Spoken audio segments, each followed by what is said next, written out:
Are you aware that 70% of pastors constantly fight depression and burnout for the frustration experience as a result of ministry workload, discouragement, and pressure? We help leaders grow healthy churches. We are excellent at what we do, and we are fast becoming the best of the very best. MagnaCraft Consulting is set up to help both small and large-sized churches become healthier by using proven diagnostics tools, effective retention strategies. We give the right and appropriate and professional advice. We are the certified church consultants with the Society of Church Consulting in the United States of America. Trust us to help you grow. Don't wait till it's too late. You will be glad you did. Call us now on 0802-324-2258. Email contact@magnacraftconsulting.com or magnacraftconsulting@gmail.com. Facebook, Twitter, Instagram @MagnaCraft Limited. MagnaCraft Consulting, doing church God's way. Welcome everyone. Good morning from the city of Abuja. My name is Niyi Dunmade. I'm a certified church consultant. I'm the CEO of MagnaCraft Consulting Limited. I'm a certified church consultant with the Society of Church Consulting. And I can see some people are following me and watching me. And so I just want to kick off right now. My name is Niyi Dunmade, and this is Monday Morning Matters. Monday Morning Matters comes every Monday morning. And the Monday morning is just for pastors and church leaders to be able to look into how healthy their church is, look at it, the systemic imbalances in their church, and then move on towards health. Okay, one of my goals is to make sure that I help as much as possible more churches to grow healthy. The COVID-19 has really exposed quite a lot of unhealthy things in our churches.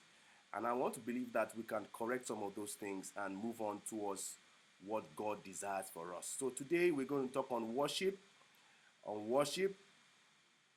This is a church health framework. A pastor was asking me, what are the essentials? What are the essentials and the non-essentials? Okay.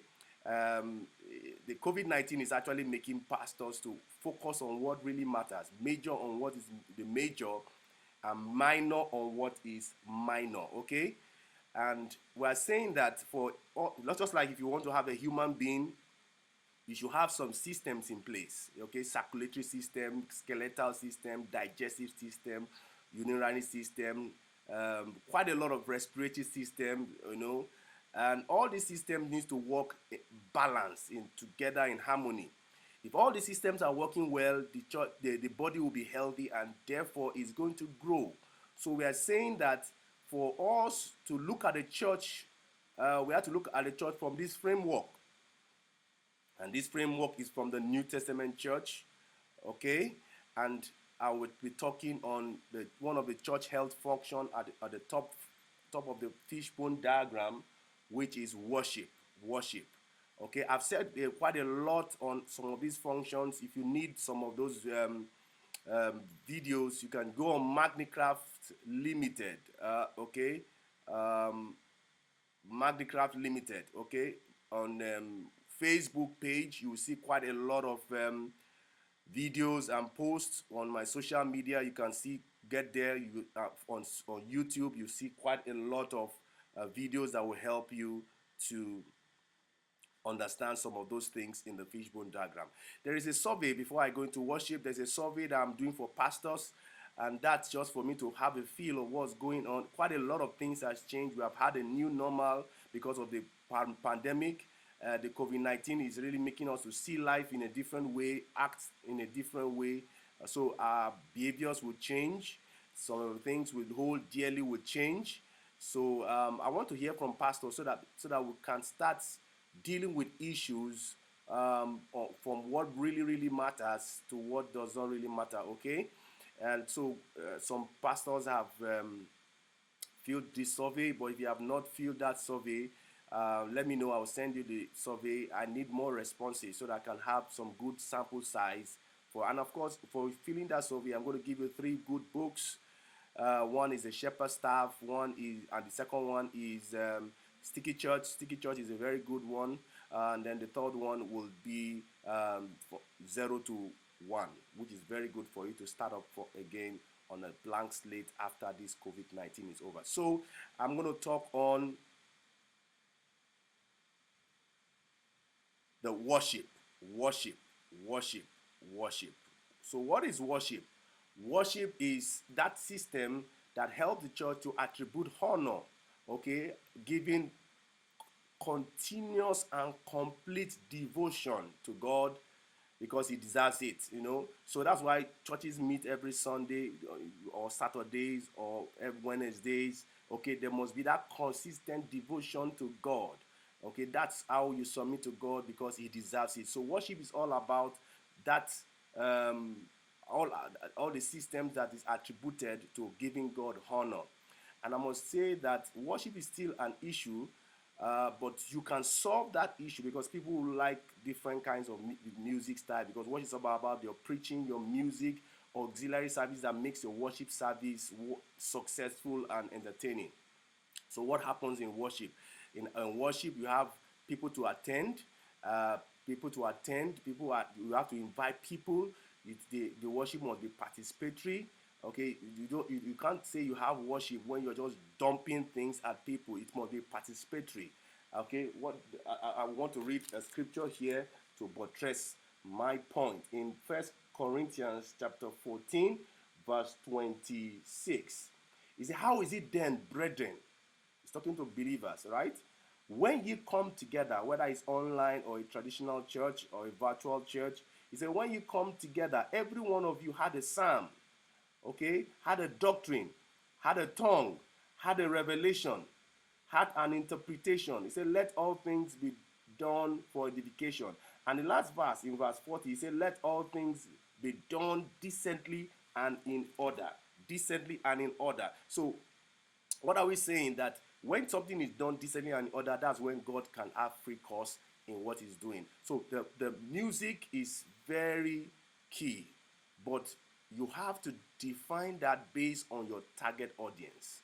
Okay, you have to define that based on your target audience. You have to define that based on your target audience. Now, when somebody hooks up to you on the virtual church or comes to your physical building, there is an expectation they have.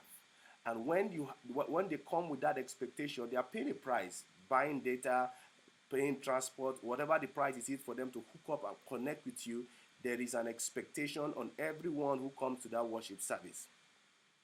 But I'm saying that if the experience that they have is way more than what is their expectation, there's going to be a lot of people who are participating in your worship service satisfied. And when you have more people who are satisfied with the consciousness of removing deal breakers, you're going to have people to keep coming back and coming back and coming back to be part of your service. So what I'm saying, if you're going to also have your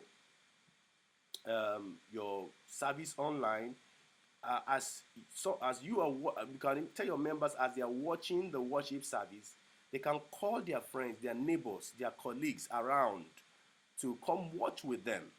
You can share, you can do watch party, and because the gospel needs to spread, the good news needs to spread, the message needs to spread, the revelation that you have in your church needs to spread. And so you can have somebody beaming, watching your service, but you have 3-4 persons watching together. Okay, watching together. So in the world, they don't do what they want to do alone. So why do we just want to do things alone as brethren? When we come together, gather your people together to watch this, share this video to someone that will be blessed. Okay, and that's it. So, but I must also wrap up here because I want to stay within time. Pastors need to understand that the online world does not really understand everything they are saying. You can't just come online and be speaking in tongues for 30 minutes or 1 hour. Okay, those who are believers who understand what you're trying to do, they will get edified. But a lot of people online, they don't understand what you're doing. So when you are coming online or you're preaching, pay close attention to making information more understandable. Okay, make that information to be easy for them to digest, rather than just simply dumping information at people. Information must be practical. Information must be relevant. Information must be such that when they get it, they can run with it without much confusion in their purview. So churches will be better, but churches that are better in this pandemic in terms of their online presence, I'll tell you, will also be better after the pandemic. So find ways to build up your stamina, find ways to adapt to the change, find ways to embrace the disruptions, and then get better during this pandemic. Don't wait till when the COVID-19 is over. Get better and better and better in these pandemics, because once you are better in this pandemic, after the pandemic, you'll be stronger and better. Is that okay? So what we are saying here is that we are talking on worship, and for us to be able to talk on, we are talking on worship, there must be a balance. You can see this finished bone is balanced. You can't be good in, a lot of churches are good in worship because they want to appeal to people to be part of their worship service. Okay, but we are saying that all these 12 things must be balanced. Okay, must be balanced. We must be very careful about not confusing biblical prescriptions with biblical descriptions. Okay, in Acts chapter 2, it was prescribed how the church should be, and so we should focus on mainly and clearly and timelessly on the prescriptions, the biblical prescriptions. If you, time will not permit me for you for me to explain all these things, how it happened in the early church in Acts of Apostles. Okay, so worship is very key. It's very important than all those. You can see things have changed in terms of more emphasis on both budget and building, but now we are really going on some of these essentials that are very, very key. So worship is very, very key. Let's make sure that as we also create our worship in terms of planning, okay, so that you build up people's, and until when the word comes, it makes a greater impact in their lives. Let there be an event planning in your church to look at some of these worship elements or activities that will make worship successful in your church. So I want to wrap up here. Please, this program is sponsored by Magnicraft Consulting, and then I want you to like my page, follow me on Instagram, on Twitter, on Facebook, like my page to get more information. I just spoke on worship today. If you have any questions, please reach out to me. Let me have any of those questions. I will be glad. You need any resources, you need any template, you need anything, any advice, just reach out to me in any of those social media handles, and my contact is there. I'll be willing to be able to get some of those things across to you. All right? So I want to sign up here. I am Niyi Dunmade, okay, your certified church consultant, and I'm a certified church consultant with the Society for Church Consulting in the US. Okay, so please, I want to stay within time so that you can be able to replay this video and get as much information you're going to get. So thank you for listening to me, all the people that are following me on Facebook, on my page. Thank you so much. I appreciate all your feedbacks and your comments. Thank you so much. And please, I want to sign out. Till next Monday, we'll come with another purpose of the fishbone diagram, and we're going to enjoy ourselves again. Thank you so much. God bless you. I see you again next Monday.